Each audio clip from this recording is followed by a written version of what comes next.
is the Mind Sculptors. I am your host for today, Spleenface. We have a great show lined up for you all today. But before we get into it, I just want to thank you for joining us this week. If you like this episode or any of our other episodes, please make sure to like, subscribe, and comment down below. If you want access to our Discord server as well as some extra content, make sure to head on over to our Patreon at patreon.com/themindsculptors or check out the link in the description. Today, we're going to be taking a look into Tournament EDH, Marchesa 2022, and specifically the semi-final pod shared by both of our guests today. First up, we have Ian. How's it going, Ian? Hello. Nice to see everyone. Thanks for having me. And second, we have Charles, aka the Mono White Guy. How's it going? Hey, Morgan. It's going pretty well. I unlike Callahan, I don't play favorites and only call some of you my good friend. None of you are my good friends. Wow, thanks. We are only your colleagues. Exactly. Yes. So, I guess we can start by going over all three of our Marchesa 2022 experiences. I'll go first because mine is the shortest and saddest. I ended 1-3-1 and did not make the cut for top 16 after the other of the mono white guys, Michael Levine, talked an entire pod into beating the crap out of me in my final round. It's so funny that you bring that up because I know Drake and Mikey on the miscast have been talking about how like clout is a thing in cEDH, and you and I are the two examples of people where I'm like, yes, and it's terrible. It's a curse. It's a curse. People know your name. They're like, they're freaking awesome. I gotta kill the shit out of them. It's like, okay, this literally is illogical. Please stop. So I played it. He had a Sarah Ascendant. I played Timna turn 1, and he was going after me. I'm like, okay, reasonable. And then he played a Dranith as his follow-up. And then the blue farm player gilded Drake the Dranith Magistrate. And he kept going after me. I was like, really? Okay. Anyways, not here to rehash my experience. So Ian, I wish Michael was here, actually. How did you do? Yeah. Well, some jerk knocked me out of the top 16. I didn't get to go to the top 4. Yeah, no. Screw that guy. No, but it was. Sorry, I was gonna say. No. I was. Oh yeah. Go ahead. Yeah, so I made top 16 with Winota. I went 3-2 day 1, but felt pretty good about my performance. Specifically, the fact that my only losses in the tournament were to a top 16 player, Charles, our top 4 player, spoilers, and our undefeated champion, Coibito. So, the fact that those were my 3 losses on the day or in the tournament felt pretty good. And Charles, how about you? Well, I guess Ian spoiled it a bit, but I'm sorry. Yeah, I mean, I went 3-1-1 on day 1, and my only loss was actually to like my own play mistake. Like I could have played Chalice of the Void for 2 and then sequence into Archon of Emeria. But I didn't want to give the guy who had Ristic Study extra cards to draw without really thinking it through and realizing, well, if I put Chalice on 2... It doesn't matter what cards he's drawing. yeah, exactly. And I was so concerned about him just bouncing the Chalice and winning the game, completely forgetting about the fact that, well, if I play both Archon and Chalice... That's very hard to actually do anything. Yeah. And in his hand, he had all 2 drops in his hand. So playing Chalice on 2 definitely would have been the right call. And he proceeds to win on his turn with ISO Rev. Oof. And I was like, man, 2 drops everywhere. That's a lot of 2 drops. Yeah, for sure. And he does top deck the bounce spell to bounce the Archon, which was the only card that I played and not the Chalice. So again, another really bad misplay. This player, by the way, is Cyrus from Mental Misplay. So, if you guys know him, shout outs to him. Really cool guy, great opponent. But yeah, definitely an error on my part as a player. And the other 3 wins, I won with at least 15 or 20 minutes left on the clock. So felt pretty good about playing a win-conless stacks deck and just actually winning the game through good old traditional magic. And there were quite a few rules violations from my opponents playing against me, but fortunately I was able to catch them in the act and get a judge to stop them before there were any infractions issued. So I can say, pretty assuredly that I did not win any game with anyone losing the game from an infraction. So that's also good. Now, man, I was just saying, like, I kind of wish Michael was here, because I just realized, like, man, this wouldn't really be a Mono White Guys episode without Michael Levine. And yeah.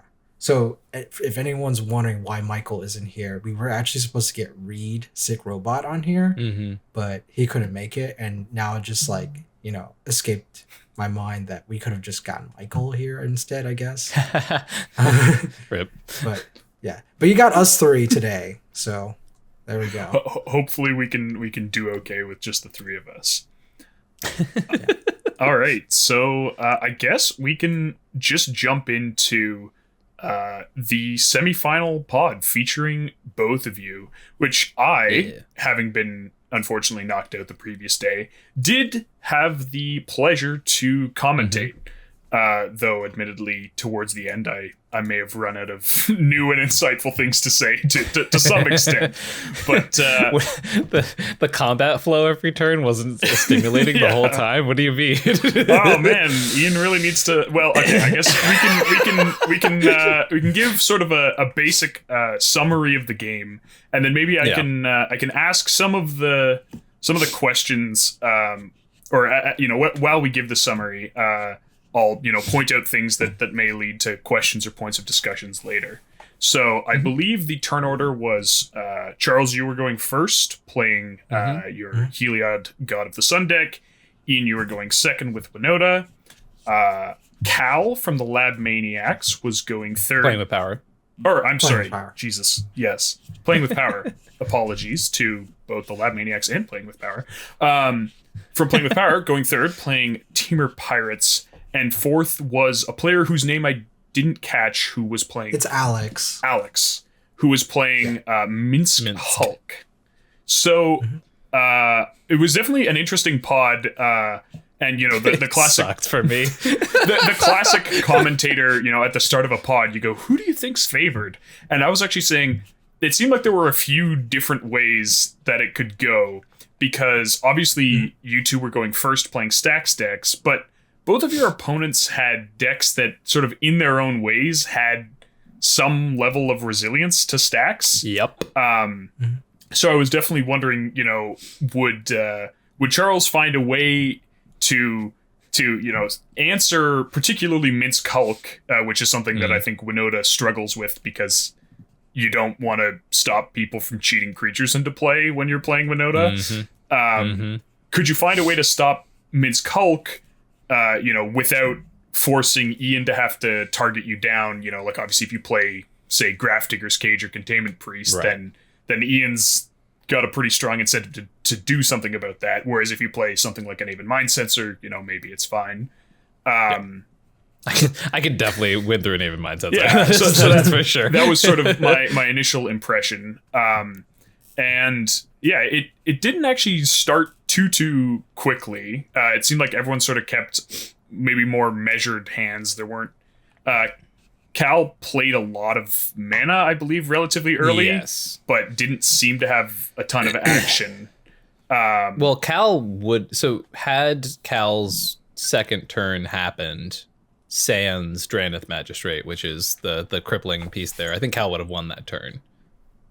Interesting. I believe that's what we had talked about, Yeah, or the turn after that. So yeah, he did have a Tinder Wall. He had a Tinder Wall and a Mana Vault. It feels like you might struggle to activate, though. I guess potentially Minsk Hulk didn't have blockers out at that point. Minsk Hulk did not have blockers at that. No, they must have. I No, believe they played a Dork first turn. So they? Alex's first play was a Dork. Yeah, that's what I thought. But I think it was a Birds of Paradise. Or Birds of Paradise came later.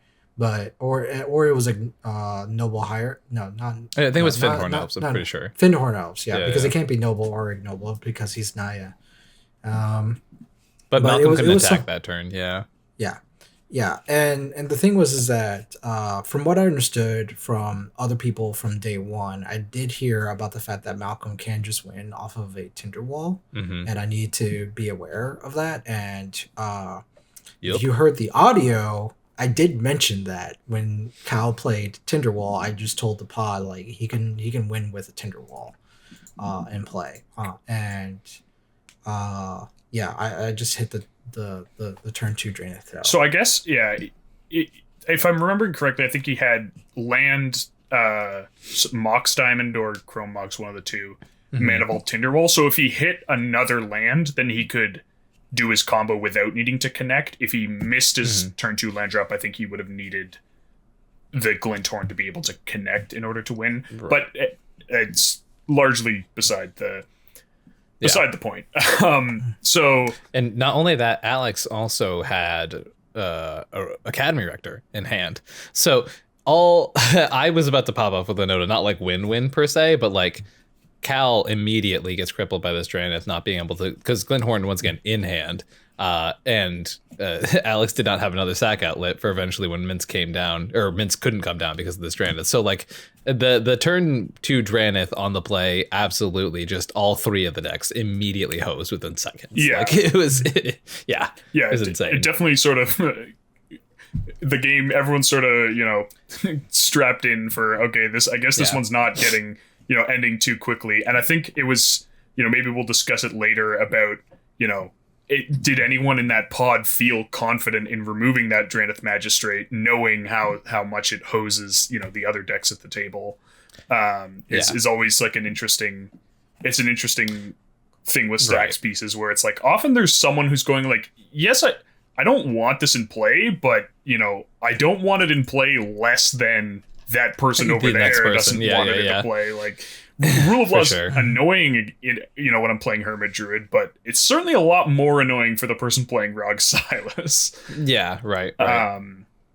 So yeah, I also Sorry. it was one of those things where that whole time I was just like, we'll cover this in more detail at some point, but like basically I had my War Boss come down a little bit after that, and I was like, as soon as I draw this removal spell, rip, I'm fine. But the other 2 players were like really like, I mean, Minsk has no card advantage, right? And same thing for Malcolm without Malcolm, right? So like these players are both sitting there kind of like dawdling, and Charles is doing Charles, right? But I was just in there waiting, being like, eventually I was still feeling good at this point with the Draenith. I was like, yes, Draenith does stop my game plan. However, the 2 decks that present kind of a problem for me because, so I got this matchup on my phone the night beforehand, by the way. And I was at Shaper's apartment because Shaper was nice enough to let me stay with him. And I literally look and I go, oh, fuck. Shaper was like, what just happened? And I was like, all right, I'm going to read you this pod. And then you explain to me what happened. And he goes, I see. So very interestingly, I was talking with Reed, who Sick Robot, who also was in the semis. And each one of those semifinal pods was like its own very special form of cursed. It was so Sick Robot's pod was it's like Nick joking has true to his name has a sick sense of humor. Yeah, like the other pods. So one of them was Hermit Druid, 2 Thrasios Bruce decks, and then another Hermit Druid. The quad Thrasios there was pod, like for sure. Yeah, there was like a pod of 4 like wheel based, like slightly more mid-rangey but still fast decks. And then the pod of like all stacks and stacks buster decks was you guys. But yeah, it was an interesting one. So yeah, I guess we'll run through sort of the I guess actually maybe it makes sense to just stop and talk about discussion points as they come up rather than run through the whole game. So we already talked about how impactful the Draenith was. Ian, you mentioned, shortly after you landed your Legion War Boss, obviously at the time, you know, you didn't sort of know the direction the game was going to go, but if I recall correctly, you played that Legion War boss off of Shatterskull the Hammer Pass. Mm-hmm. Yes. So that was an interesting one for me, knowing that you don't have a ton of removal, especially given, you know, you only have, I believe, 2 instants or sorceries that are removal spells that can hit the Drannith. Yeah, the Torpor Orb effects weren't down at the time. No, they weren't. Yes. They weren't. Yeah, exactly. I was going to say that. To be fair on Ian's part, he technically did draw removal. It just, he drew the removal that didn't work. Way after it was irrelevant. But it definitely was an interesting, I mean... Yeah. You know, it's an interesting... Is there ever a world where you hold that and try and... So... I think, you know, it's very easy to hindsight 2020 that one, but like for context, that was my 3rd land, my 3rd mana source. I don't remember if I had played any rocks, but I knew that was my 3rd mana source. I had no other lands in hand, and if you know the text on Shatterskull, right? If I'm trying to kill Drannith, that is 5 mana I have to pump into this thing, and that's just it's like. Yeah, I did not know the game was going to last a calendar year.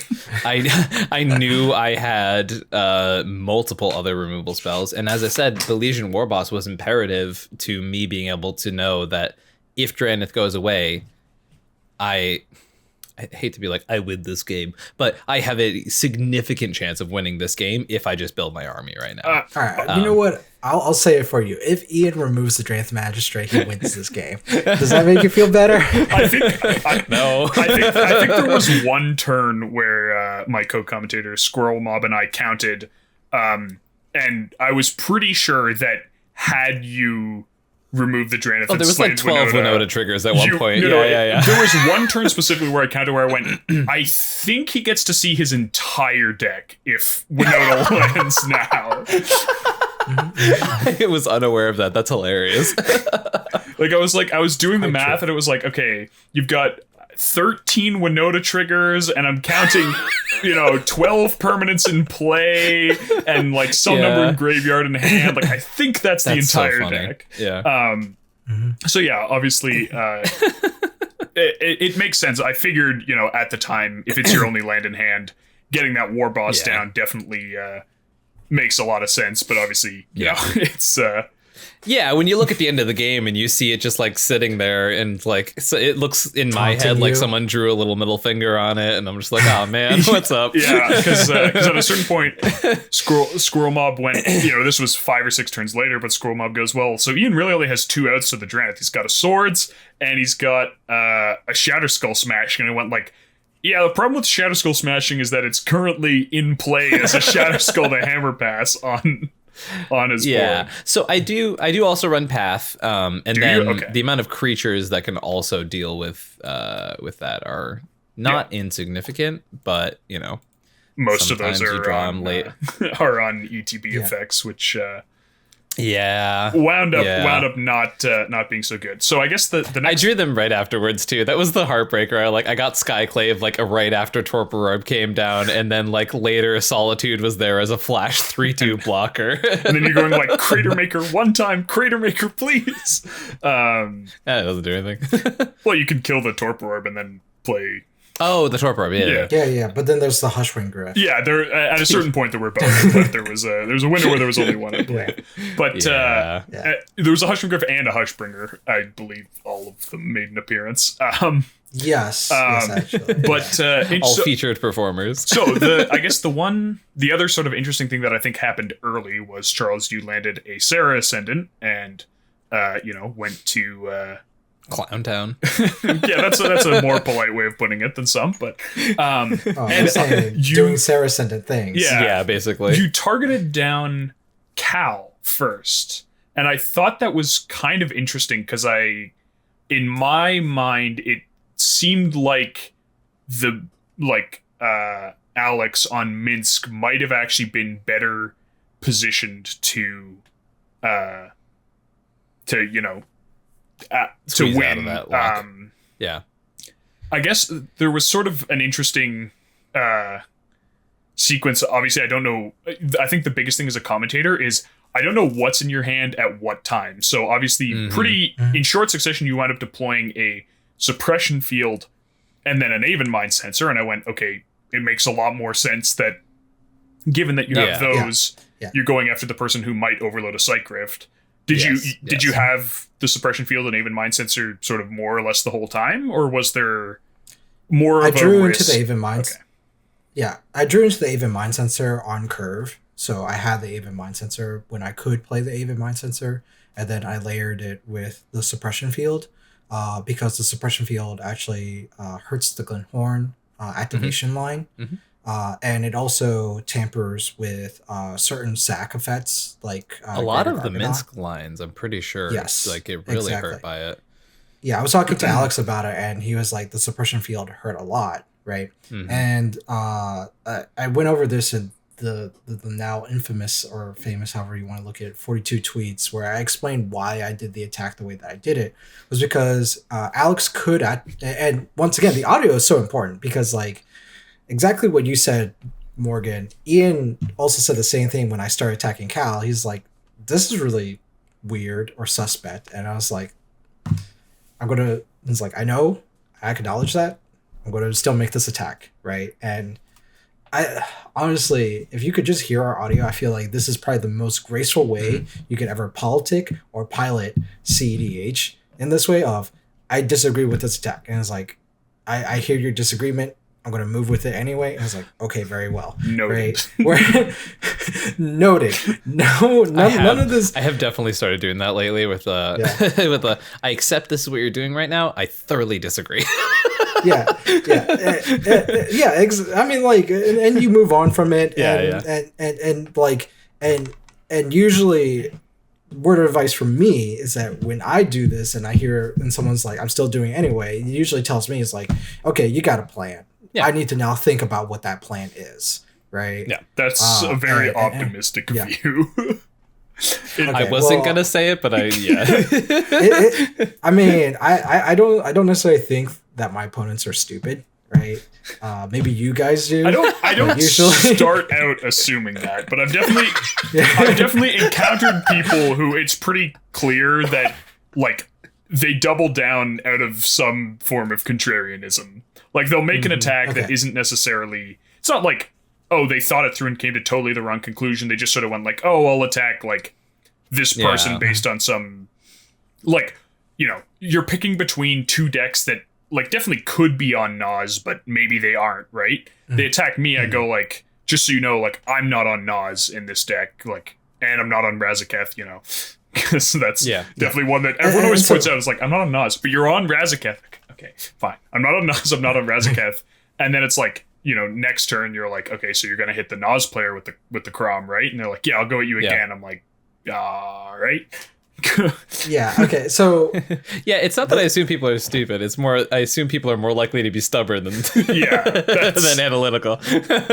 Well, like for me, this still tells me a bit about like what their player pattern or behavior is like, and I can use that information to start leveraging certain things.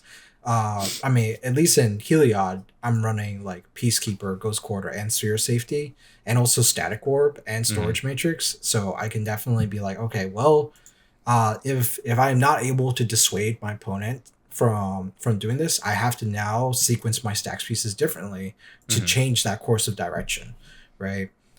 Which is part of the design of Heliod, which like that's how it works. That's what I think a stack. I think I had this conversation actually with someone in the r/cEDH Discord of like, sometimes you just gotta make your deck stupid proof, right? Right? Like, people are going to, and I don't mean this to insult anyone's intelligence. It's just more the fact, like, if you are dealing with someone who is stubborn or obstinate, right? Politics can only get you so far. You now have to leverage card pieces to really like make that point home. I'm not the kind of person who likes negotiating or talking things through per se, because charisma is not necessarily my strongest suit. And so I am more tactical in approach. I play this game like chess. And so that being said, with that chess-like mindset or approach, I saw that Alex had a this is like, I'm assuming now turn 5, because I had to have been able to do this with, or I might have had Ancient Tomb, so this would have been like turn 4. I forget. Probably I did have an Ancient Tomb, so this was like turn 4. Alex had a Survival of the Fittest out, and he had the mana to be able to activate Survival of the Fittest through Suppression Field. And if you hear the audio, before I even went to combat, right, main phase 1, I asked him, Alex, you have 3 mana, correct? And Alex says yes. And so I was like, okay. And then I deliberate for like 5 seconds, and then I play Suppression Field, right? And while Suppression Field is on the stack, Alex is like contemplating about whether or not he should activate Survival now. And I told him, there doesn't seem to be any reason for you to do so, because you're literally going through 2 other players and revealing information to them when you can activate it. You have 2 cards in hand, and unless if there's interaction in hand that you want to play, by all means activate it, right? But it was by far the most like, I don't think you're a like schemy political player, but that was the most schemy I've ever seen you by far. Because I was like, because you can't, like, we were under a rule or Eidolon, so I was like, you can't cast either the Storm Aven. Canoness. I couldn't cast the Aven, right? And there was a really important reason why I wanted to do it that way, because if I flashed an Aven, he has a second creature, because you look at the Minsk list, there's quite a density of creatures, and so he could just go for a second pitch. So this was actually the most optimal line of play. Yeah, and let's make him look like a goober. and then I attack Cal, and then Ian is like, well, that's pretty suspect. And the reason why is because Cal's life total, literally, I think he dies in like 1.5 swings, right? And I believe on your turn, right, you could have contributed to Cal's death being 0.5 turns sooner, but you actually decided not to attack. Absolutely, yeah, and it was the wise choice, right? Because you're like, this attack on Cal. The longer they live, the longer I live. Yeah, exactly. Yeah. You're like, this attack on Cal is very suspect, and I'm not going to contribute to this assault on my friend Cal. Although I think we might be getting 2 points confused during the game, because I don't think I called you out on attacking Cal immediately. I believe it was my surprise when you continued to focus him down. It was I was not aware that it was immediately like there are matchups where I will hit people's life totals depending on, like, especially in Winota in an ad nauseum meta, where you chunk out certain life totals. You're like, okay, you're no longer the threat, or I have to latch onto you like a pit bull. And I was very surprised that Cal had immediately become your pit bull target. Now, obviously, when we talked about it later in the game, it made a lot more sense. But it was definitely like of note my just immediate like, oh, I didn't realize that we were latching on right now. Like, Cal was there with the Mana Vault, just like Charles biting his ankle. Like, and so the idea of attacking Cal was that I was making a statement to Cal through the use of my cards, not with my words, of play a blocker or die, right? and if you play a blocker, right, then at the end of your turn, right, the optimal player action for Alex to make is to activate his Survival. And this is when I flash an Aven Mind Sensor, which also would hurt your deck again, Cal, because if you don't have Glenhorn in hand, you're going to have to tutor for Glenhorn. Right. And again, this would be problematic for you, but I don't want to incentivize you to counter it, because you and Alex can conspire to be like, hey, counter this Aven Mind Sensor so I can find an answer in dealing with his board. And Cal, being the blue player, can have these options of being like, hey, I want to counter this, and I will interact with whatever shenanigans you might be up to on your turn if I have to. And I did not want to give him the luxury of doing that, right? Fortunately, on Cal's behalf, he doesn't play anything. He just eats it. He just eats it. And he still doesn't have anything for Aven Mind Sensor. But that was why I rationalized in attacking him, was to basically put him into like this ultimatum situation where if he does try to defend himself, in him attempting to defend himself, I begin attacking Alex from like an offshoot angle. So I guess, interestingly, I'm a little surprised, like you talked about, the suppression fields coming down under the Survival.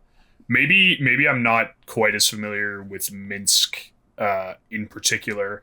That surprises. It seems like quite a risky play to me, just because often in survival decks, you are actually looking to activate more than once, right? So when you play that suppression field and take yourself off of the ability to play the Aven Mind Sensor, it seems like possibly a risk that, either if he does have the two creatures in hand, then obviously it's not great either way if he has two creatures in hand. Yeah, but exactly. Even if he only has one, there's still a chance that he wants to do something like, discard something, find something he wants in his graveyard, discard something else, find either like the Rector or find the Gargadon or something like that. Yeah. I think with most Hulk decks, it might have been a little more punishing. However, I think with the fact that Suppression Field absolutely just pantses the Kiki line, I think that's a big part of it. But I guess if you go because he would have needed at least 3 activations to be like put Felidar in, put Kiki in, put Karmic in, and then get like Rex Sage, you know what I mean, or get Hulk in some way. But I guess if there's probably a line there where you put Hulk in the graveyard or something to reanimate it. But it's definitely a lot clunkier than like. Well, even if you just something like Varolz, even if you just bin Kiki and get Karmic, like that's already pretty spooky. In that like you can just keep pulling. I think he had something in his bin for some reason. I think it was an Ewit. Because I remember discussing it with Squirrel Mob. Yeah, he did have an Ewit. So, like, you can just keep Ewitting back, like, whatever, and, That's super valid, for sure. I mean, literally, worst case is, even if the Mind Sensor comes down, you can still just keep Ewitting back your creature, yeeting it into the... but I don't know Mind Sensor. And I don't know what turn Hushbringer came out. No, so what happened was I think he got hyper focused because when we talked about it post game, he had mentioned getting Gargadon at that point, which didn't work in a suppression field, anyways. Yeah. So I think that was kind of what had happened there was that the pivot hadn't happened mentally, and therefore it was like, oh yeah, I only need to get one thing anyways, and then Charles was able to use his worm tongue voice to trick him into getting.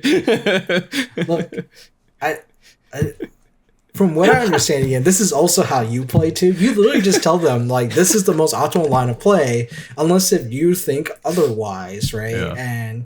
And if my opponent wants to be like, oh well, no, I'm going to play against this imaginary threat that could actually be an actual threat and do it anyway. At the end of the day, it's still no skin off my teeth because it's like, it's like, okay, cool. Well, there's still this suppression field regardless, right? And I'm going to flash in the Aven Mind Sensor then on Cal's turn if he tries to tutor for something, right? And so it gives it, and so I was actually quite serious. Like, if you believe this is what you think you should be doing, do it anyway, right? Maybe it is interesting though, because I think had he not been hyperfixated, I think given that most of your damage at that point is just coming from the Sarah Ascendant, there's like literally a world where you just pay for the Karmic Guide and then you can keep making blockers with it. Like you can keep doing whatever. And I think actually even under the suppression field, just the one Kiki activation a turn engine might have conceivably could have games with fair Kiki many times for sure. Obviously that didn't wind up happening. He wound up waiting, so quick side tangent during one of my games out, but during one of my games in the tournament I got a Mod Catcher down, I got a Legion War Boss with it, and then the next turn I got a Kiki and copied my Legion War Boss, and which all individually triggered, and my opponents were like, oh, this is how we die, right? And I was like, it is very much how you die. And like no cards in that hand either. Anyways, side tangent. But yeah, so I guess that I think this is sort of the point where it got around. He tried to activate the survival. You flashed in the Aven. And then not a lot happened for a very long time. You successfully beat Gal to death. You successfully beat... I believe you immediately started sending the Ascendant at Ian. Yes, and everything else was at Alex. Ian, you had a Giver of Runes. Yes. And then everything on the ground was going at Alex. When Alex died, it was around that time you found your own Aven Mind Sensor. Yes. which let you use the Giver of Runes to block at least the Ascendant. Yeah. And then there were way too many turns. This was where my skills as a commentator were sorely challenged, because the play pattern was Ian's turn, Legion Warboss trigger, suicide it into Charles' board, sack it to Skirk Prospector so he doesn't gain life. Charles attack with Heliod and Sarah Ascendant. Ian blocks the Sarah Ascendant with Mind Sensor, gives it pro white with the Giver of Runes, and then throws one of his Heliod. 12 goblins that he'd banked up under Heliod. It was like, we were joking, imagine being the goblin. It's like, today it's your job to fight the god of the sun. Go out, I'm sure you'll do great. All I'm hearing is like the Beatles song, Here Comes the Sun. Exactly. Except for it's in a minor key and much more menacing. And you're telling the goblin little darling, here comes the sun. And so that goes on. The goblins are like, when's Winona coming? For like way too many turns. It had to be like at least over 10. I don't think it was quite the bad. All right. Well, I'm actually watching this video coverage now, reviewing it, by the way. It was I didn't have the Ancient Tomb, but yeah. One of the most frustrating moments for me personally was drawing the Sarah Ascendant, going, hell yeah, I have my own Sarah Ascendant, I'm going to turn this game around. And then Charles being like, that is a 1/1. And I was like, right, the rest of the text on that card, it's not always a 1 mana 6/6. And I think that was also, it wasn't much too late either. Like if you I definitely could have turns early. Oh, that would have changed the entire game, right? Because then at that point, Sarah Ascendant can't swing in because I give my Sarah Ascendant protection. Charles doesn't have a way to give his Sarah Ascendant protection, which means you can only swing in on Heliod, which can't go through a 6/6 Sarah Ascendant. Always use protection kits. Even if it costs 2 more. Exactly. Yeah, I just need to find a Linvala. I think there was a certain point in the game where I could have shuffled my library because I definitely was getting flooded. Quite a lot, and I decided like, no, you know what, I'll just be fine with this. Also, I think there was a major misplay on my part where I activated Weather Wayfarer too early, because I did the Ghost Quarter thing, and I then declared that I wasn't going to search my library. And then I activated Weather Wayfarer. Honestly, I did suspect that you had an Aven Mind Sensor, and I wanted to bait it out. And because if you flash an Aven Mind Sensor, which I did at the time, right? If you flash an Aven Mind Sensor, I would then have information, because I believe I did have a flyer that I didn't want to attack into your board. That wasn't Sarah Ascendant, and I didn't want it to trade with Aven Mind Sensor, which might have been just my own Aven Mind Sensor. I think it was your Aven Mind Sensor, actually. Yeah. And so it allowed me, it gave me the information to declare my attacks differently. Right. But honestly, because, and once again, the audio was just very important here, because if you actually heard the audio conversation between me and Ian, I literally asked him for I think 2 turns consecutively, you do not have a flying blocker, and Ian's like, no, I do not. Right. And I just continue swinging at him. And so if I waited for him to flash in the Aven Mind Sensor, which I had a premonition about, then I would have been able to do what I did with the Ghost Quarter, and then I just tutored for Sarah Sanctum. Which I was proud of myself. I did not fall for the Ghost Quarter bait, because it looked like you were going to go search, and I was like, I could flash in Haven right now and really get him. And I was like, nah, I think there's more coming. And I was like, that was the other feint right there too. I feel like it's a relatively obvious bait, because you're turning a Ghost Quarter and a Plains into just a Plains, which it's like, what? Why is this happening? That was my immediate thought of like, all right. But yeah, so interestingly, I remember doing sort of some counting of essentially, I think, Charles, you made it to 3 flyers. Hushwing Griff, Hushbringer, and Aven Mind Sensor, plus the Ascendant. And we were talking that if you could make it to 4, then you could actually, if you swung with all the flyers, basically the Ascendant would kill before Ian's protected mind sensor finished munching all of the other flyers. Yeah. Like, because you can only block one of them. So, if you swing with like your own mind sensor, your Hushbringer and whatever, let's say he blocks the mind sensor, he takes 6, right? And then it's like, I also you can only do that a certain started number drawing. of times. Yeah, I had Ornithopter and Ornithopter Paradise. Yes, yeah, and then you drew Ornithopter, and it was like, well, okay, now he needs another one. Yeah. It was very risky to do. Like, I did consider that, but I considered it like to be too risky because exactly kind of like what you said, like Goblin Crater Maker blows up Torpor Orb. Here's a Solitude. There's no Hush Wing Griff anymore, and there's no Hushbringer because they were foddered up to Aven Mind Sensor or something like that.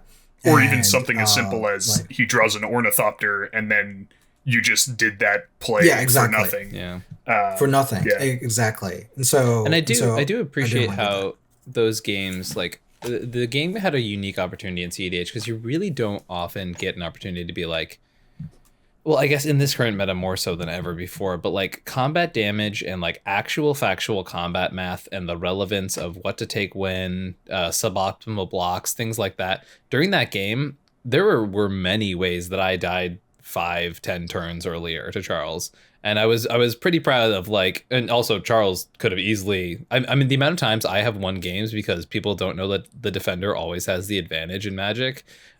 Like, you and I are both like experienced with multiple facets of Magic in that sense, but I was like, the amount of cEDH players who like don't get to experience that angle. And that's what I kind of like about playing Winota and Heliod is that you do get to play sort of all facets. Like you get to play the stacks, you get to play the anti-combo stuff, but you also like attacking and blocking matters and knowing your combat math matters, knowing that when you're the aggressor, you have X, Y, and Z to worry about. Like it's a real thing. Yeah, it's definitely, it's an interesting facet that like, one of the things that I think happens, particularly when Reed and I play, that like I don't think or almost never do I see other people doing this, is like we'll attack like when we're playing Thrasios Tymna, we'll attack, and we have a bunch of extra mana, we'll attack 2 Dorks into a Thrasios, like understanding that one of them's going to get blocked, but the other one's going to connect and get a Tymna trigger, and like drawing that, like things like that, or like we are sort of thinking about like, are these creatures more useful, than a card draw? A card draw, maybe not. How, am I like actually looking to like trade these off? And there's definitely like some interesting, the amount of times I see people make attacks where I'm like, I would snap double block like you attack like a Tymna into like Thrasios and a Dork, and it's like, I'll trade a Dork for a Tymna. Real worried about that. Any day. That getting double blocked, and like I think a lot of people don't like. They're not necessarily thinking about like, how do I extract the maximum value from combat. One of my favorite things during when we were all resigned to webcam was that exact scenario would come up when I was playing Domimaker all the time, and I would just 2-finger one on Thrasios, one on Dork, and just slide it up my playmat wordlessly, and it was one of my favorite things to do in the entire world. Just slide, like you've challenged me and I am double blocking, my friend. It happened with Najila, happened with Tymna, like all the time. Oh my god. Yeah, playing more or less every week against Pongo on Najila also trains you to pay attention to combat. Yeah. So I guess, the last... oh, sorry, do you have something on that? Oh, no, I was just going to add on, like, aside from just combat math and combat damage, I think there's a multiplayer layer to combat, like, kind of like what I explained earlier about, like, my attack on Callahan. Like, you can... And before that, where I talked about, making your deck stupid proof or something like that, is that cards can negotiate part of that political discourse in cEDH, right. and it influences player decisions. Like and combat becomes like that chess piece. It is the invisible stacks piece, much like the Comp REL rules are like the invisible stacks piece of the tournament. And we can talk about like how players can really screw themselves up because of Comp REL, but that's a conversation we can easily segue from here. But it is this aspect that like combat also influences player decisions, life totals influence player decisions, and so utilizing combat not only in the sense of like, can I make this successful connection, when is it good for me to commit these many creatures onto the battlefield versus less of these creatures onto the battlefield. Like I've had some really like wonky plays that the people just kind of tilt their heads at. Like I don't know, like I have a Mother of Runes out, and then I just give my creature protection and then just go in unblocked. And they're like, wait, you're not using your mom to protect your hate bear? And it's like, I just do not think you have the resources to even kill my hate bear. So I'm going to start killing you. Right. And because clearly we're at an impasse, and I'm just going to go into murder mode now. Right. It's I really want a black and white T-shirt of you normally, and then a second one that's like a dark version of you, just as Charles in murder mode. I mean, it's like mom to defend, mom to murder. Like, and if you look at the Heliod list, I'm not running mom or like Giver Runes. I mean, I don't have enough creatures honestly to run that or to make it worthwhile. But my point is, like, I've played other white decks before. Like if you look at Elish Norn, there are mobs in that, and this is another thing that like I attribute to the fact of like you gotta really utilize everything about a card in a certain way. Because I think like people just fall into the lull of like that type of heuristic of like mom is only ever there to protect, or like Thrasios is only ever here to like make activate activate, and they never consider there's a 1/3 body on the table for anything like double blocking or even like just attacking, etc. And so I mean, like, these things all matter. Slight tangent on that. The amount of times people would be like, why are you playing Springleaf Drum in Thrasios decks? I'm like, it turns Thrasios into a mana dork. Like, it's consistent 2 mana creature, happens all the time. Like, I'm using Thrasios. I hate to tell you. It's interesting. Just when you said Thrasios is like a 1/3 body, I definitely experienced a lot of like slightly frustrated and kind of surprised people when we were playtesting Cody, and they're like, "Oh, he's a 1/4." I like actually don't have anything that attacks through a 1/4. And people are like, oh yeah, I have this like opposition agent, or like Hull Breacher was legal at the time. It was like, yeah, I could just, it's like, no, this is a 1/4. That's how I feel like every time I play against Prosper. It's a 1/4 with Death Touch, and it is the most infuriating body, because I'm like, I want to, like, they're playing Adnaz. I want to put pressure on these people, and it's like, no, well, if you do it, you're gonna die. Yeah, you it's can't, like, fuck you, Prosper. You can't even attack with like 2 like 3/2s or 2/2s and have one of them go unblocked. Yeah, it's it's not a bad I've piloted Prosper actually, like against my name. I've played with Prosper before, and it is very formidable. Like I've won, I think, a couple games piloting Prosper, and the deck builders behind it, Phoenix and Gustav. Like while Phoenix and I were working on Owl, the Dawn Sky, we with like 5 other people, including Hire, we were like talking about how relevant keyword soup becomes. Like, it has Death Touch, it has Vigilance, it has Haste, right? It has Menace. Like, we can even talk about Professional Face Beater. Like, why does it have Menace? Right? And I don't want to go off on a tangent. I love that card so much. But so good. I think people are going to forget about this stuff, right? Like, it's stupid.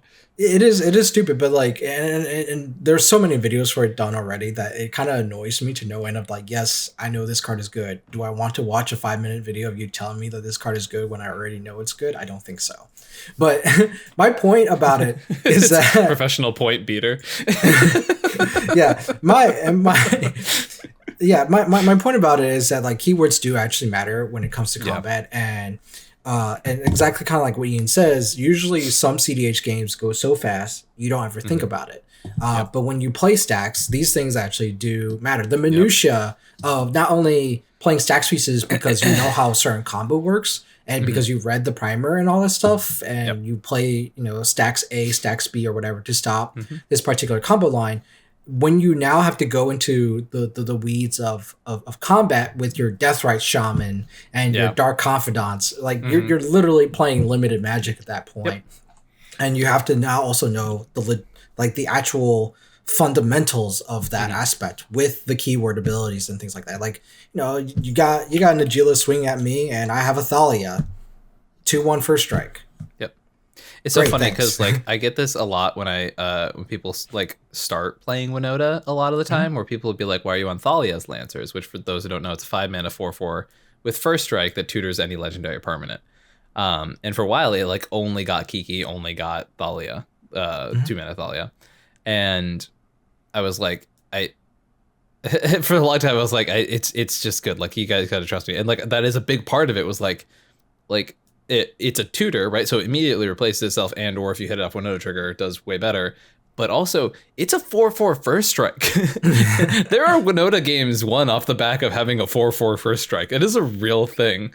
The clock is very real. The Prosper we were talking about earlier? Yeah, hey, like 4/4 first strike's looking pretty hot right about now. I mean, Wizards is very smart about statting their creatures. And this is something that I go into about like curving off in a deck. Yeah. Right, where if you have the fast mana, you're basically playing a turn faster than other players. And certain cards in WotC are designed to be like pushed in a certain way. Like, you look at Deafening Silence, right? You don't need to ramp into a Deafening Silence. And there are certain cards that basically counterplay the amount of resources that you play to get into that faster turn. Right. Creatures are also designed a similar way, right? Like, at 3 mana, what can you expect? Like, a professional face beater is 3 mana for a 2/3. This is actually quite unusual for red to have a bigger butt than it has a bigger face. But the menace actually helps it out too, because the extra toughness allows it to potentially survive double blocks. Because if it was a 3/2, you just throw up 2 mana dorks to it and it just dies very easily. Right.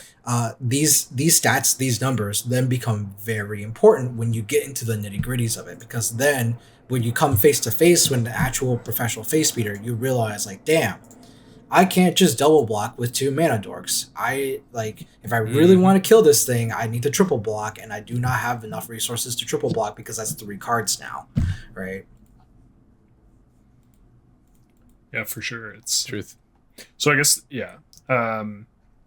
the last part of the game that I sort of had questions about was, Charles, I believe you landed your Luminarch Ascension, which threatened to actually end the game pretty quickly. I could have made a bunch of angels. I know. I think at that point, I got really sloppy and was just like, well, we've gone to this song and dance already of me making clerics. I might as well just make more clerics.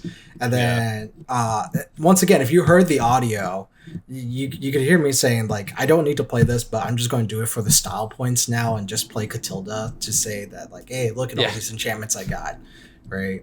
Yeah. But I could have made the angels. Yeah, and then Ian, you played Goblin Rabblemaster. Yeah. And then I guess that was the last sort of question mark for me, was you made a big, like, you didn't get rid of your Goblin Rabblemaster before combat, and so you attacked with all of your saved up goblins. Yeah, in my head, it was kind of one of those things where I was like, I had sort of mentally acuted to, like, I'm gonna lose to this Luminarch Ascension anyways. Unfortunately, like, Luminarch Ascension signified the end of my ability to stall. So in my head, I was like, desperation time, like, I've got to make something happen. I have this Rabblemaster, maybe I can push some pressure and force Charles to make a mistake. Which unfortunately was my out at the time, right? Like, I know Charles is a very smart player, but like there are many times in games when you're in a bad position, and force my opponent to make a mistake is a legitimate strategy. I agree. That's kind of where I was at. It wasn't pretty. I didn't like being there. I didn't want to be in that position, but it was kind of one of those things where it was like, I could drag this out, and then die to a Luminarch Ascension. The optimal play was probably to wait 2 more turns until I had to not let him get the counter on there. So, like, from that perspective, absolute mistake. I also, I will credit a bit of that to mental fatigue at the time too, where I was just like, something's got to happen. Yeah, like, no, I want to make definitely- Charles make a mistake. Like I need something to happen here in this game. Like maybe he messes up just a little bit, just a smidgen. I just need him to have a tiny error. Yeah, it definitely, and it wasn't the right move. I definitely sympathize with it. Sometimes when you're playing a game like that, it feels a little bit like, you know, the scene in a movie where like one person's on top of the other trying to bring the knife down, and the other person's desperately like holding it off, and you know that can only last so long. Something has to happen. It's so true. One way or the other. I also was like, it's the muffin meme where it's like, why won't you let me die? Like it's very much that point of the game. Although I will say, you know, you said fatigue after a long game. I will commend you, and I made a point to rebuke some of the people in chat who were going like, "Oh, this game's been going on forever." I was like, "This game's been going on for 1 hour. That's how long they've been playing. Yeah, it's been 15 turns." And they're playing extremely quickly, and we should all appreciate that. Yeah, no, I will always, and Charles, you have much of my respect for this, because Heliod is not an easy deck to do under 75 minutes, and you had a single draw day one. Like, I shouted you out in my top 4 video for this, too. Like, you're a very quick stacks player, and I think if you see the way I play my stacks decks as well, like, people, I think, especially if you come from a stacks perspective, you know, you have no time to fuck around. You're like, you have to play these spells, because people are going to be like, I get one spell, maybe this one. You're like, please. Somehow restrict. I think honestly, I think I intimidated some of my opponents because there was this warning that Libby, the head judge, gave about like slow play and all, and that if you're caught slow playing, you will not have a turn when it goes to time, and that we can literally call for it. And I did make a post of being like, you know, the 41 tweet thread where I literally will say I will not hesitate to call a judge for slow playing. Absolutely and all, not. because it is definitely well within like the right and also the integrity of the game to just get that ball rolling. And I did give a fair warning to everyone, like, you gotta be ready to be prepared to play your deck. And I think that like some people might have, I don't think my opponents knew me. Right? Except for that one guy who's like, you're the mono white guy or whatever. But I think like for most people, they just knew me as like, oh, it's just this random guy and he's playing the other Heliod. This is kind of weird or whatever. Yep. And they were unfamiliar of my declaration of war on the tournament or anything like that. And so, but I think they were intimidated by what Libby, the head judge, had said, and then seeing me look at the clock every time they like pontificate on their turns for too long, because they would be thinking, and I wouldn't say anything, but then they see like my head move to the time, and it's not an intimidation tactic. It was literally me thinking like, how much time do I have left to squeeze out a win in this game, right? And I was really fast during games. My favorite sentence is sorry, you're good. Oh no, go ahead. Oh, I was gonna say one of my favorite sentences is like, sorry, but I am gonna need you to take a game action right now. Like apologize first. Like, I don't want to be that guy. You need to do something. Like, we do not have time for this. I didn't wind up having to make any judge calls for slow play. I did have to yell at Reed though. That's fine. So what happened was he went to, so the pod was me playing Sacred Hermit, Reed playing Sacred Hermit, an Urza player, and a Jamaican dude playing Thrasius Timna Hulk. The Urza player played a Pithing Needle naming Thrasios. I heard about this. So it was quite the long game, but basically what happened was Reed went to do something, and the Urza player like immediately picked up his hand and went to counter it, and I think he did wind up countering it.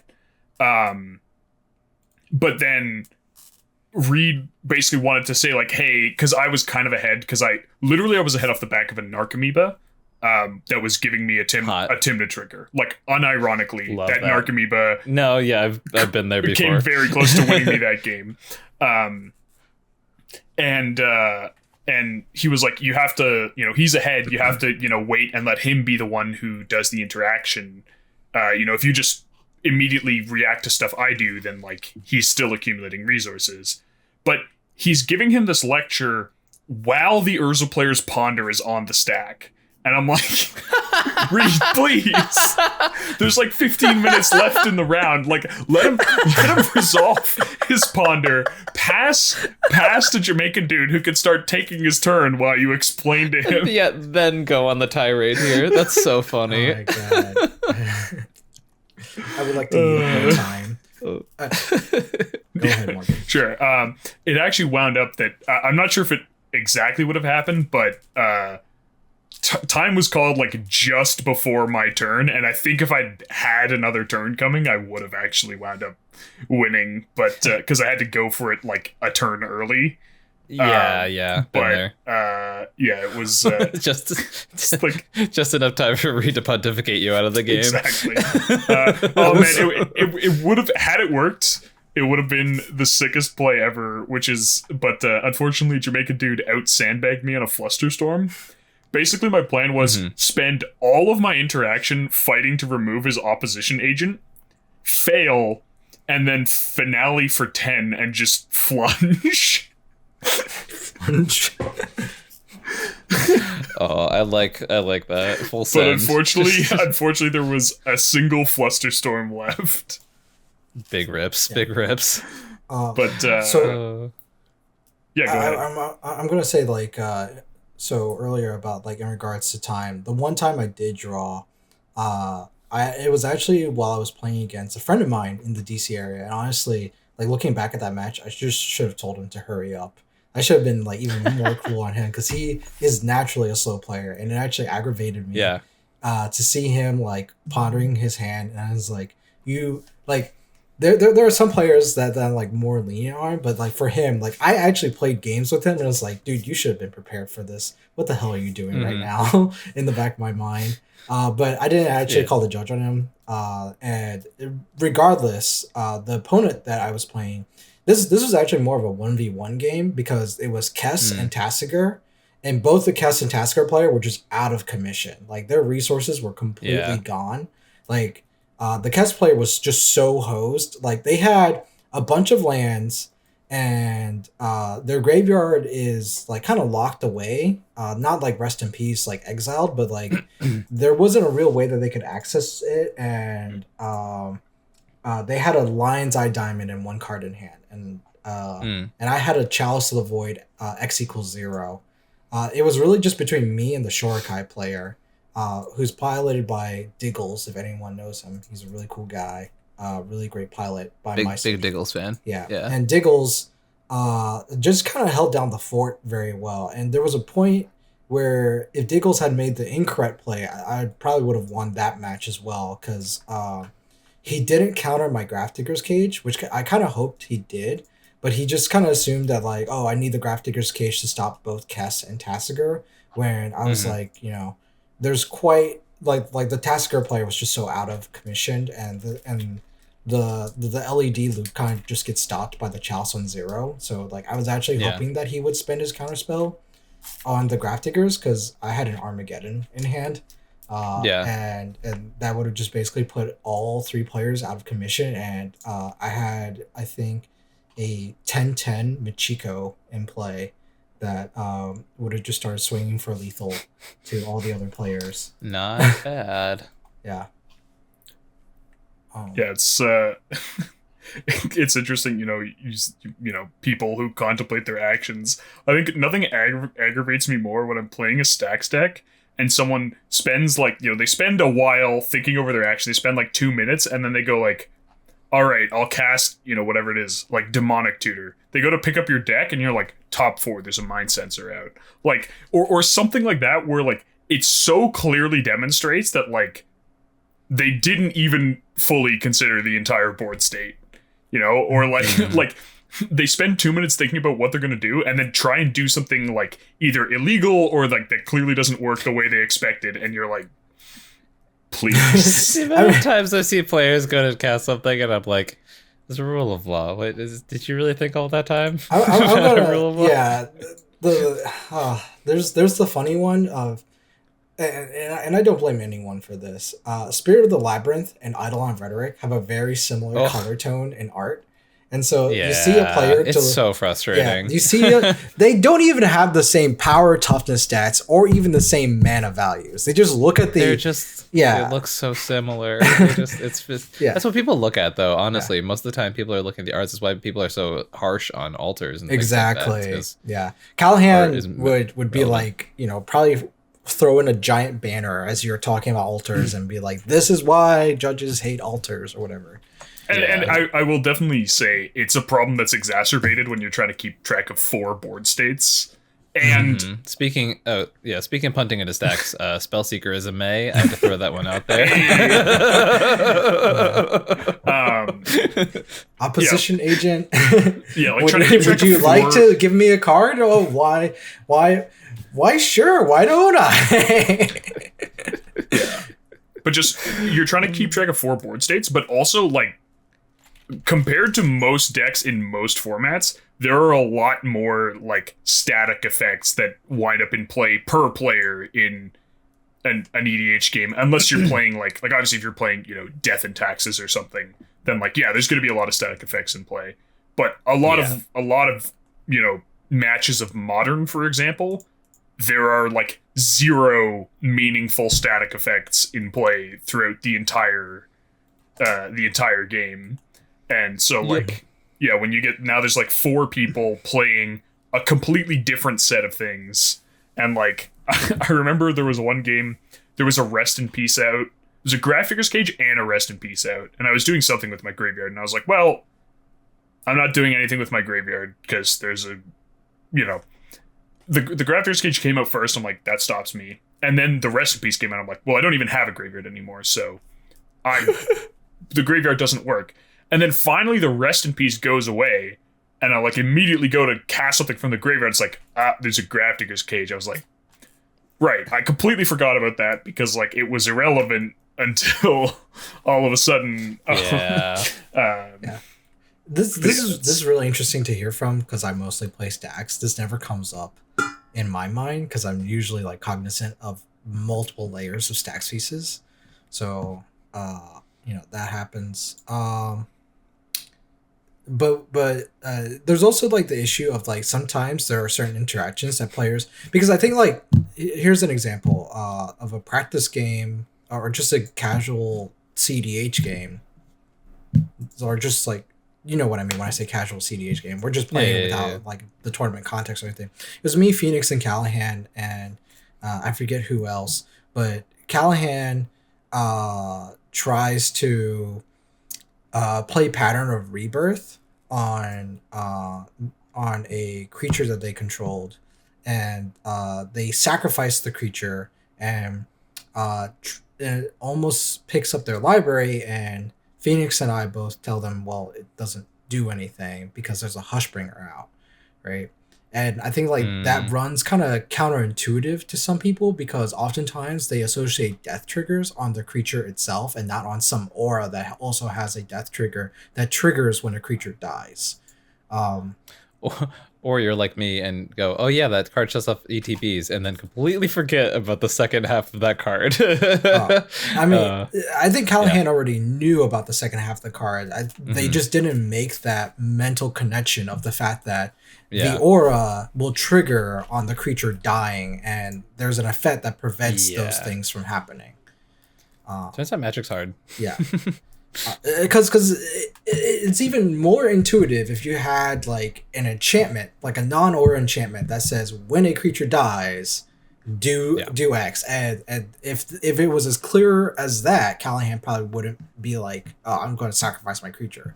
But because it's an aura, it doesn't actually make sense. There are certain mental associations that people make with certain stacks pieces that sometimes does not pair correctly to what the stacks effect actually does. Yes. Another example that I could think of is actually Leonin Arbiter. They look at the effect and they're like, okay, cool, pay 2 to search, right? And I had a player cast Solve the Equation, and we all passed priority, and then they're like, okay, I'm going to pay 2 to search, and it's doesn't work that way. You had to pay 2 when you had priority. Since we all passed priority now, your your spell is resolving and you're going to search, but you can't because you didn't pay 2. And, in fairness to them, Leonin Arbiter is an extremely wonky effect in a lot of ways. Yeah, Charles and I had this exact conversation in Seattle, where I was like, to be fair to them, that is a stupid way to this card works. Well, I get it, but at the same time, it sucks. It actually it's very rarely it's actually templated in multiple cards, particularly Suspend, which also gives a player a special player action that they can perform. And it's just that like it's not very obvious, and it's particularly Suspend. It's extremely unintuitive. Yeah, particularly with Suspend. Actually, if anyone's listening at this point in this podcast, look up the comprehensive ruling of Suspend, and you're just going to ask yourself like, this is the dumbest reminder text I've ever seen on a Magic card, because it's almost nothing like what the reminder text actually says. Mm-hmm. So, like, for example, if you play Delay on someone's Elish Norn, right? Elish Norn gets delayed for 3 turns. Elish Norn comes back and she has haste. Like on the reminder text, it just says this creature has haste, right? And so you presume that she has haste indefinitely until she gets blinked or something like that, right? And so so you play Gilded Drake, you gain control of Elish Norn, and presumably she still has haste and you swing with it. That's actually not what it means to Suspend. Suspend says the creature has haste as long as you control the creature. If you cast a creature spell this way, it gains haste until you lose control of the spell or the permanent it becomes. Yeah. So by the way, if you somehow like there's that blue spell where you gain control of target spell, right? And so yes, that also removes the haste from it as well. So yeah. What is magic? The other I also like you cannot. There was the one that came up during the MLC last year, which is that you can't cast a. You can't suspend something card if you've cast a spell under Rule of Law. If you've cast a spell this turn, because the wording on Suspend, the wording on the actual, because it doesn't really clarify this in the reminder text, but in the actual comprehensive rules, they have this very specific clause right at the beginning of Suspend is if you can actually cast a spell, right, then you can suspend. If you could begin to cast this card by putting it onto the stack from your hand. Is the exact wording. I remember I tuned into the stream and like I looked at it and I was like, there's no way that this, like, Rebel was in the middle of suspending it. I was like, there's no way she's allowed to suspend this right now. Like I came in the post-combat main phase because I was like, given all the stuff that's on this board and how it's like turn 3, there's a 0% chance that there wasn't a creature or a spell cast like main 1, which I believe was the Timna that like she cast Timna, went to combat and then went to suspend, and I was like, And believe it or not, like Suspend as a player action is not. I mean, it's uncommon, but it's not like far-fetched in the world of cEDH. Like literally, we were just talking about Alex, the Minsk player, getting Greater Gargadon, which has Suspend, right? And imagine a scenario where I have Rule of Law and Alex plays a card and then suspends Greater Gargadon, and I'm just like, Judge. I mean, it's very dumb, but like there are other cards like these.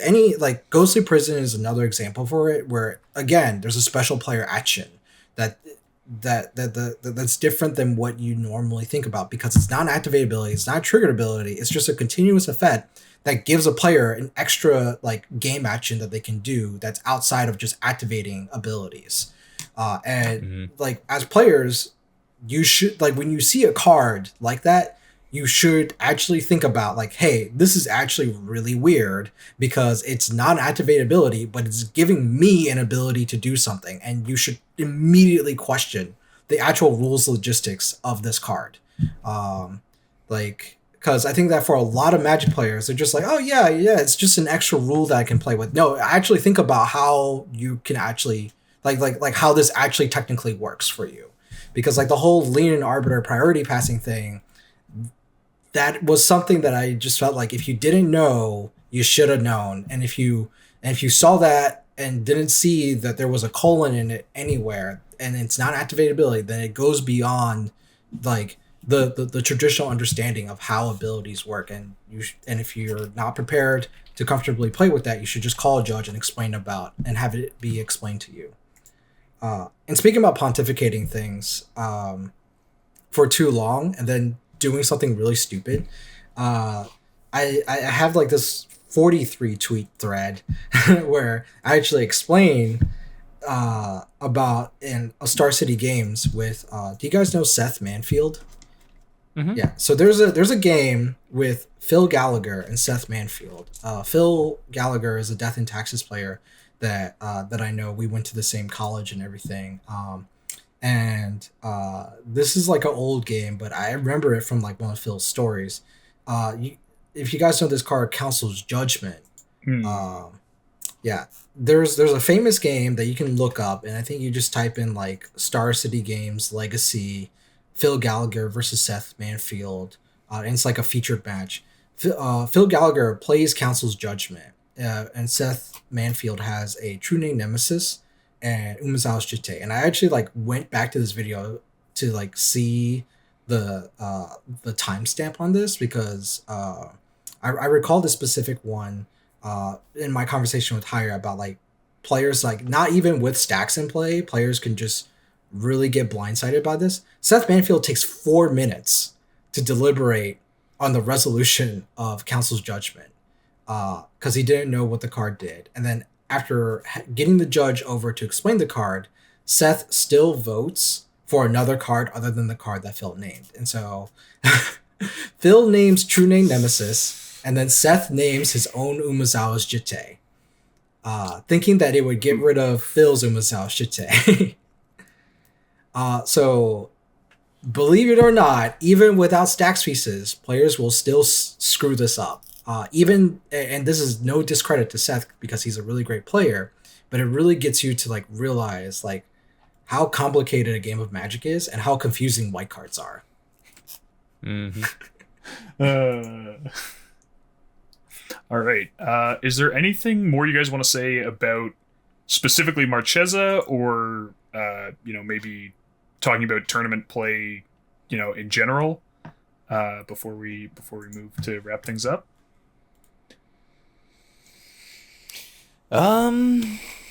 Marchesa was really awesome, and I'm glad that it has officially become a IRL tournament series. It is very professionally run, and more so every single time. So I'm appreciating that the cEDH format has really sort of had a glow up over the past pandemic, basically. I guess it was starting to happen pre-pandemic, but I mean from DDM being a big deal with like 60 something players to Marchesa being cut off at 100 people and tier 1 con over the summer, and all of the online tournaments that are insane. And there was some I think there was a South American tournament that had 130 something participants. Chaos of the Nexus, which was a recently thrown together event, had 130 people on it. So like there's a lot of hype and tournaments and MLC and all that stuff happening for cEDH, and it's just a good thing in general. So I'm really happy to see the format becoming more popular and evolving and becoming a real place for tournaments. But honestly, is it a real cEDH tournament if there aren't problems with Spellbot? Or not Spellbot, Squirebot. If it's part of the experience. If Cockatrice doesn't crash 3 times during your tournament, is it even really a tournament?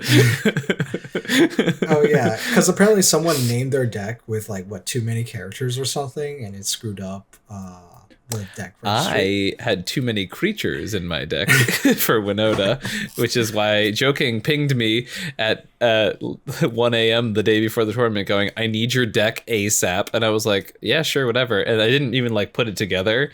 And he was like, yeah, dude, you had 52 creatures. That's too many for a Squire bot. I find it so funny, all those creatures, and you couldn't stop an army of clerics. They're all 1/1s, man. I have to tell you.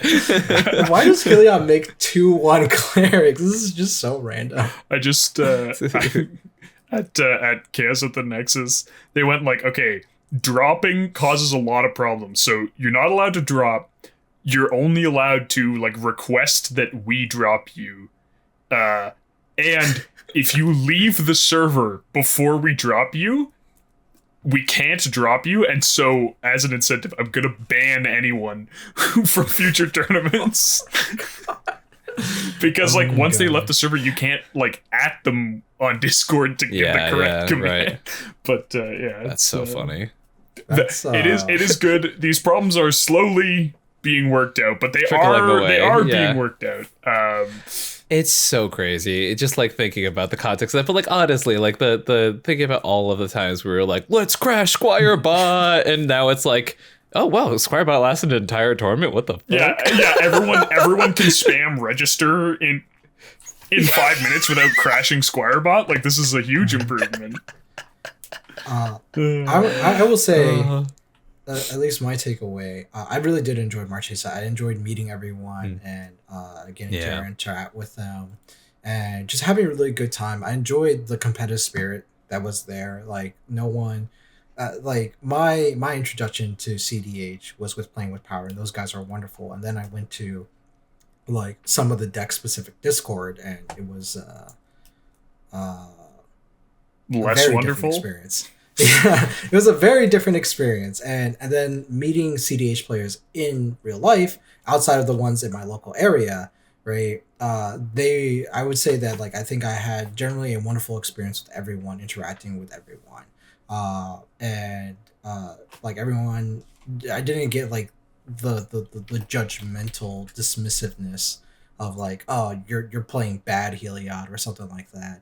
And everyone just seemed to be very respectful. Now, I don't know what they said behind closed doors, but you know, in general, it was very good, and I liked the healthy competitive atmosphere of everyone encouraging each other and supporting each other in the game and after the game. And it didn't seem different from my tournament upbringing.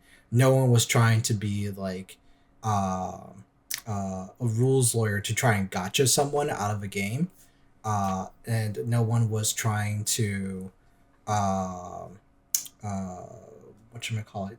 just being very unpleasant or spiteful to get someone to make a bad play mistake. Like, if you ever do like 1v1 tournaments, there are like psychological things that people will do to you, where they try to get you to like, I recall one particular game, and I know that certain viewers are going to get this, of where someone has the winning combo and someone asks them to demonstrate the winning combo, and the person picks up their library, and as soon as they pick up their library and flip it over, the guy who asked them to demonstrate the combo calls the judge because he's like, oh, my opponent picked up their library and stuff like that.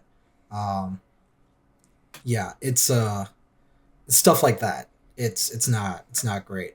Now, one thing I would add as like a recommendation, and I kind of hinted this at throughout the talk, is I do believe that compared to 1v1 games where the audio is muted, right? It's easier for commentators to analyze it because the communication isn't really necessary, but communication I think is so important in EDH, and in the multiplayer context where like there's a lot of like underlying tactical strategy that's happening where you're communicating or you're telegraphing to certain opponents, right? I think it's very important, actually, at least for cEDH coverage of events, that the commentators at least have an audio feed about what the players are talking about. Like, the audience doesn't necessarily have to hear what the players are talking about, but if you're commentating and such, right, at least give Morgan the courtesy of knowing why Charles is attacking Cal or something like that.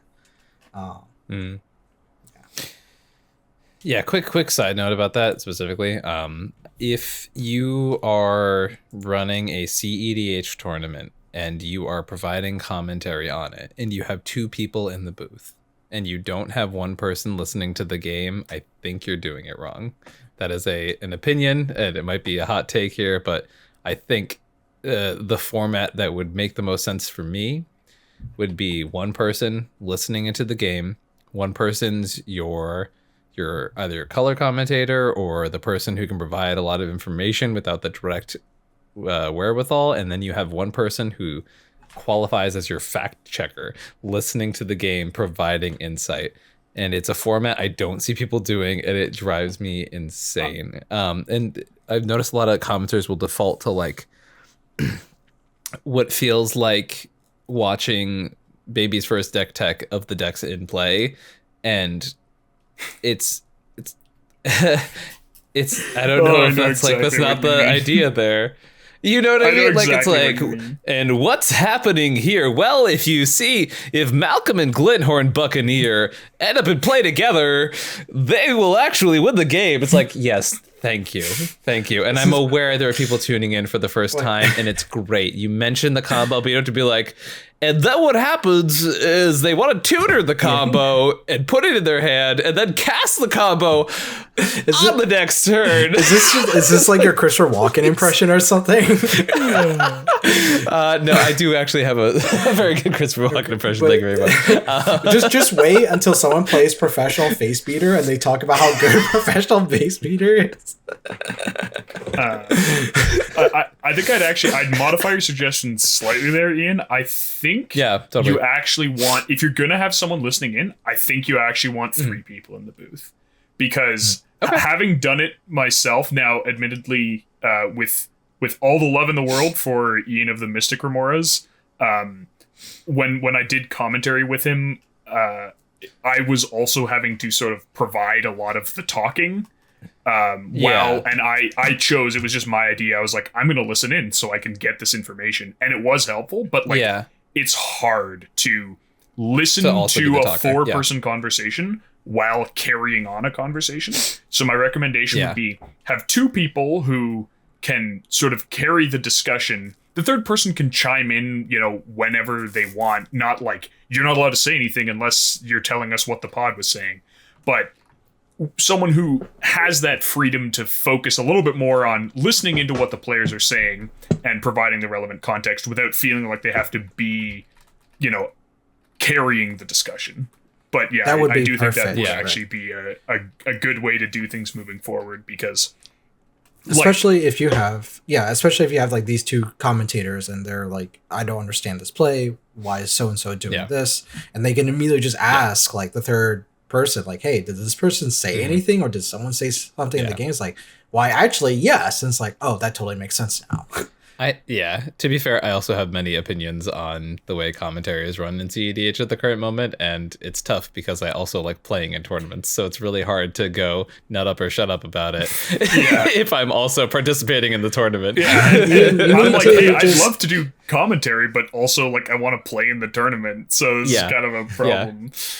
You need to just stop winning and just scrub out so you could just do commentary. Exactly. Oh, so what I've been doing this whole time. Your tournament performance speaks for itself, I think. Right? It's fine. Yeah. I've had a lot of people really overestimate me as a player, and I don't know. I'm fine. I think I'm okay. You certainly have a list of results to back it up. For sure. And I think also people go crazy over, single tournament wins. And I've said this in a few different times in a few different places. I think actually what's much more impressive is like the consistent top 16s, the consistent top 4s. Like anyone can lose or win a game, right? It's like getting to that finals pod consistently is a lot harder than like winning that finals pod once you're there. Or you could play perfectly and just like, oh, that person drew the nuts. Like it happens, Some of the best players I know, people don't know who they are because they like won a tournament and then like top forward and then like top 16 the past 6 tournaments, but everyone's just like, oh yeah, no, who are they? Because it's a weird coverage format. It is really, as someone who does top 4 videos on this channel, right? Like it is, as much as I would love to cover the top 16 of every tournament, it's exhausting. Covering 16, covering 4 decks takes me like 40 minutes because I actually want to give real analysis, right? So being able to be like, all right, and now this is a 4-hour video for every tournament. I can't even get through it, so good luck to you, right? Like that's not, do a 4-parter, right? Right. There's all your content. 42. I'll do 42 separate videos. one for each deck and one for each card in the deck. Sure. I mean, I agree. Like, if anyone ever wants to look up these players, there's quite a few that like run in my mind that have been in like top 16 showings and stuff like that. I mean, people often talk about like Michael Levine. Yeah, wish you were here, Michael. But yeah, like Michael Levine has also top forward, I think like twice, or at least like 3 times maybe. But he's also top 16 several times as well, right? And so like you but like I think his name pops up a lot more often because he's playing Heliod Ballista, and especially during a time when like there was no favored mono white deck, and Michael Levine was just proving people wrong about that with his performance. And so Michael Levine stands out in top 16 showings because he's just piloting such a weird deck. But the other showers that show up in top 16, this ain't their first rodeo, you know? And so, I think that should be something that people should be making note of when they look at tournament results. Look at the top 16 players and then look at them again in other tournaments. I also think what we really also undersell with Michael's career is that he top 16 with Lynn Civi and nothing else fucking matters. Like that's, to me, that's all that matters about Michael's performances. Isn't this like, but isn't that almost like kind of backhanded? It's like saying like Ryan 7-0'd with Magda, or like I went to top 4 with the old Heliod. But it is though. Like it's still like I hate to be like that, but like it's I mean, Charles, even I'm an established player. There are many things I had to go back and question with your performance during that tournament, right? So like it's good that these things happen, right? It is good that Michael top 16 with Lynn Civi and then continue to have good results, right? It isn't a fluke when someone does it over and over again. If someone brings a jank ass deck and then tops and then you never see or hear from this person again, that's things speaking for themselves, right? But if someone's there all the time putting up results and they don't even have top 16, if they are like within the top 20, a couple breakers away every single time, it's like that is a person who's important to know about in these tournament scenes, right? Yes. Yeah, and so in that sense, it's definitely important. I think Michael's fundamentals are very, very strong. Yes. Yeah, and other credible players like Rebel. I mean, everybody knows Rebel at this point. Yeah. Rebel doesn't let anyone not know her. Yeah. And, I mean, there's also you, right? And and then there's, this guy over here named Spleenface, right? Like fundamentals, I think don't get emphasized enough, and some people I think are really into like the big flashy stuff all the time. When it could definitely be the players who definitely know their fundamentals and know their stuff. Like we weren't recorded saying this, but like earlier before we started recording, the Ryan guy, the Magda player, really knows his stuff. And if anyone thinks that he got lucky because people didn't know how Magda worked, absolutely. Yeah, exactly. Yeah. No, so we said this all off mic, but I've been talking to them specifically because of the MLC and learning Magda. One super nice person, and the whole time super humble, and the play was just so specific and tight and just very clean and efficient. So yeah, Magda did get a couple wins there, especially in the top 4, right? That's the tough part about that whole thing, is that it's one match that actually was caught on camera was due to a mistake victory, right? But now, actually having to also win several other rounds, spoken to him, that actually happened a lot apparently. Like there was one I knew about was someone sacrificed an opposition agent to their diabolic intent, and then died before that diabolic intent resoled. And there was some other stuff like that. But obviously, like, not to take away anything from him, because having spoken with him, he really, really knows his stuff and, played it well. And he spoke about, like, the way he played those games was, setting himself up so that as soon as the stacks pieces went away, he could do what he needed to do. And that, eventually, paid off for him, even if not necessarily like the way you might have initially expected. Yes. I've played. It was also very funny because I was talking to him after the tournament recently and talking about how he was like, "Oh yeah, my local meta, they know how Magda works. I didn't expect to win with the combo. I was going to go with like the Hellkite backup plan." He was like, "But then I kept winning with the combo, so that was pretty cool." This was the same thing with Al, but you know, there were rumors sprinkled around about Al, and I was like, I'm not going to pilot this deck now. But it was also like the technical logistics of getting a combo deck to work. And I've talked about this with some of the players in the MLC because we're playing by comp REL rules. Please do not screw up your combo. It would be very embarrassing if you did. Like, you know, I had game one, I had a Cody player. No discredit to him. I think he's a pretty good player. It's just unfortunate that he played a Time Twister after he had Nas with like red mana floating into my Spirit of the Labyrinth. And I'm just like, Rip. Well, there goes your hand and your turn. And you're also at 3 life. and it's my turn, and I have a Spirit of the Labyrinth in play, and you have no blockers. But, like, yeah, there's a lot of credit to someone who can pilot a combo deck very, very cleanly under, like, the pressure of comp REL rules and not screw it up. And being able to play through his own stacks effects, too, right? Because the game where he wins with someone sacrificing the opposition agent, he won while there was a defense grid in play on that player's turn. So he had to basically figure out the line and do it while also being handicapped by his own stacks pieces doing so. And that's not an easy thing to do. And having played him after our top 4 game and having played with him multiple times, it is very evident about how skilled he is as a player, even without other players like messing up. He's very good. I'm not even going to talk about like who won those games because I feel like that's very irrelevant, and I will keep that between Ryan and myself because we now have like a rivalry. Ryan is threatening to run anarchy against me, by the way.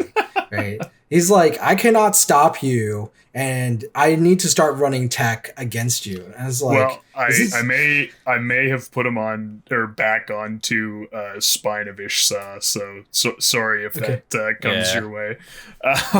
It makes me feel any better. He was already thinking about it. But I guess, you know, I think a good takeaway for this is if you want to have success in tournament, definitely the fundamentals are important. I think, you know, cEDH is often like, it's a very flashy format, and sometimes it will be forgiving of like minor play mistakes or sequencing errors, but also that is, you know, that can very much be the thing that like makes the difference between you know, winning and losing. And you know, it's definitely something you should take the time to get really comfortable with. If you wanna be doing well, particularly in tournaments. All right. Anything else anyone wants to say before we close this out? No, just do the outro, Morgan. You know. All right. Well, that about wraps things up for us here today. Just a quick reminder that you can follow us on Twitter at Sculptybois, or you can find a direct link in our link tree in the description below. We also want to give extra thanks to a few of our patrons, with a special shout out to Justin, Michael Levine, CZ, David Snavely, Dionykies, Jason Bielk, Matt Benner, and Senor Koopa. If you too would like to become a patron, you can head on over to patreon.com/themindsculptors or check out the link in the description. Thank you again for joining us, and from all of us here at the Mind Sculptors, see you next time. I'm in line with the stars, I'm in sync with the earth. 10 toes deep, flower child from the turf. I never switch sides, like even when I die, I'ma ride for the squad, light up tires in the hearse. I've been on a vibe, kinda hard to describe. I'm in between, I'm good and it's fine, but I'm tired of the grind. Then I come alive in the night to realize I'm in the middle of the time of my life. I'm never so packed for the stack, never lied on the rap. Got a bag from the way that I write it. Queen looking Tyson, through that I survived, doing 80 to the house. Then I hit her to the sky, changed haters on a tirade. Talking to their grip in the face, be still, let that hate stuff fade. We all want the same, we all wanna And my lips feel big from the bib. Take a sip till I pass out. Try and get grit, but it don't make sense. Cause you can lose life on this fast route. Yeah, turn thoughts to a cash cow. I might flip that to the glass house. I don't need the accolades, I'm in love with the chase. I just wanna eat, save a spot at the table. Beast with the slap, pin myself on the map. You long with the wind, but we knowing that it's cap. 5-hour flights, couple nights at the flat. To be real, couldn't see me making moves while I'm at. I'm still on the grind, limit time when I chat. Burning down sage, keep the demons away. When I write it, give a piece of myself to the page. I don't